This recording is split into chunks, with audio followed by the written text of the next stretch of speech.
it.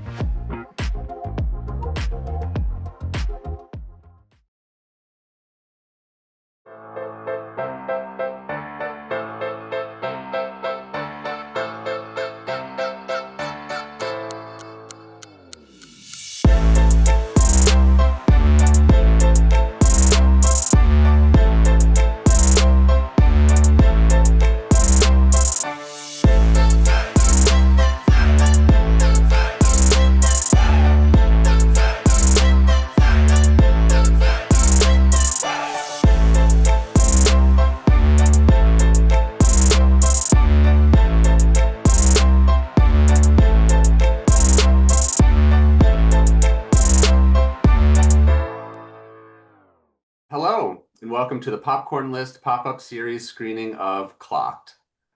The Popcorn List is an annual list of acclaimed indie films recommended by film festival programmers like me that have played at festivals across the country and around the world but are not yet available in wide release. So the pop-up series brings these films to you first.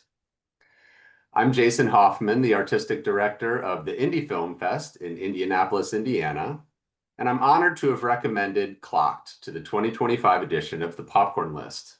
I'm so excited to be here today with the director, Noah Salzman, and lead actor, Jermaine Arroyo. Thank you. Hi, I'm Noah Salzman. I am the director of Clocked, and I am just honestly so excited to be a part of the Popcorn List and the Popcorn List pop-up series. Hi, my name is Jermaine Arroyo, and I am one of the actors in Clocked, and I am super excited to be here, and I can't wait for you all to watch it. Well, thank you so much. So one of the striking things about this film for me, from the very first watch all the way through, I guess, the 10th time I've seen it at this point, is the authenticity that we see on screen, both in the beautiful cinematography of the locations that you shot at, but most importantly, in the casting of your characters. So Noah, I was wondering if you could speak a little bit to how important the casting was. And Jermaine, if you could speak a little bit about your experience in auditioning and then throughout the process of making the film. Authenticity, I think, was of the utmost importance for every aspect of making this film. Since I am purely like an ally to the LGBTQIA plus community, I knew that if I wanted to tell a story about a Puerto Rican boxer, I'm not Puerto Rican, I'm not a boxer, I'm not transitioning. So I knew that I needed to, if I wanted to tell this story properly, I needed to cast properly. And so every actor in the film that plays a role that is LGBTQIA plus is in real life.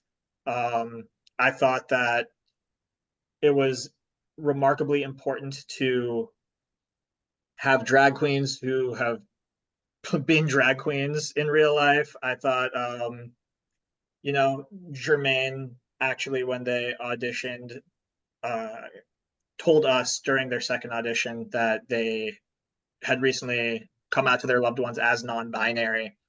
And for us at that time to be able for Jermaine to trust us with that information allowed us to really go to places during filming that were so honest and deep. And I do genuinely think that there are emotional moments in the film that make that are almost like semi-autobiographical. And I think that's why the emotion feels so real in a lot of those moments. I agree 100%. When I first got the audition, I immediately fell in love with the characters, all of them, but Adolfo and I just had a really immediate connection with each other. I think I knew where he was coming from. I knew where they wanted to go, and I kind of was a little afraid of the journey, to jump into it, to dive into something that may perhaps be a little too real for myself, as Jermaine. So I was like, okay, this may be a challenge, but I'm excited for the challenge, and I'm excited to see what happens at the end, not just with the character, but myself as well. And I think I was lucky enough to be surrounded by so many incredible, not just actors, but the cast and the crew they were also supportive, and they were all 100% like committed to the story and the characters. So it made it very easy. But it was definitely challenging during filming because the story it's raw, it's honest, it's genuine, it's authentic, it's real.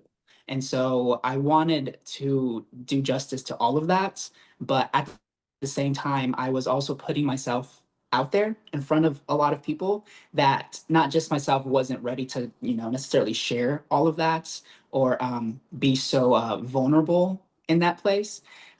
So those challenges were definitely hard, but I myself needed those challenges, and I appreciate that we did it. We were there, we were committed, and I was able to just open up and share as much as possible of myself through the character of Adolfo. So it was in a sense kind of poetic, but in a very beautiful way. So yeah, I'm very lucky to have been a part of this film. Well, and we can feel that there's a lot of you in that role. Mm. What about the boxing component? Was that something that you had a lot of experience with? I actually had a little small experience with boxing. I've always been interested in boxing, and so I took a couple of lessons when I was like growing up, but I kind of stopped because it was a little too rough for me. But I've always loved boxing, and so when that was also a part of it, I was like, "Ooh, that's gonna be fun. I get to jump back into something that I actually have interest in." And I was lucky enough to have a trainer that was brought into for filming. And so I did 2 weeks of boxing training, and that was so much fun. And the boxing trainer he works in a lot of movies as a stunt person. And so it was cool to work with somebody who doesn't only know boxing, but also stunts at the same time. And so I was able to combine all these fun things and have, fun with the actions and the boxing scenes. Jermaine does all of their own stunts in the movie. They do all their own Yeah. stunts, everything.